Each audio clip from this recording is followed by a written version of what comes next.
বাংলাদেশ নাকি নেপাল, কে আসলে সবচেয়ে বেশি শক্তিশালী? আজকে আমরা সেটাই দেখব।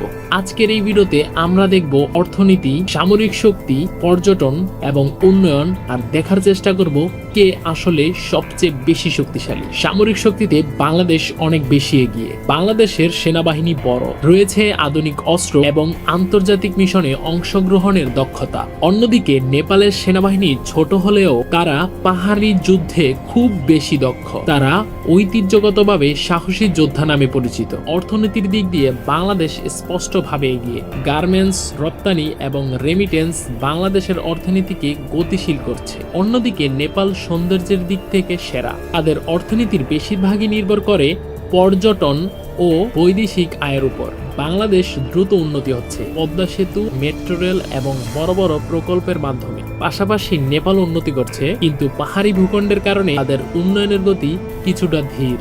প্রাকৃতিক সৌন্দর্যের দিক থেকে বাংলাদেশ থেকে নেপালে এগিয়ে। এটাও জেনে রাখা ভালো, পৃথিবীর সবচেয়ে বড় পর্বতমালা মাউন্ট এভারেস্ট তাও নেপালে অবস্থিত। সবশেষে বলা যায়, সামরিক এবং অর্থনীতি দিয়ে বাংলাদেশে গিয়ে, তবে সৌন্দর্যের দিক থেকে নেপাল বেশি এগিয়ে। আজকের এই ভিডিওতে আপনার মতামত কি তা অবশ্যই কমেন্টে জানাবেন।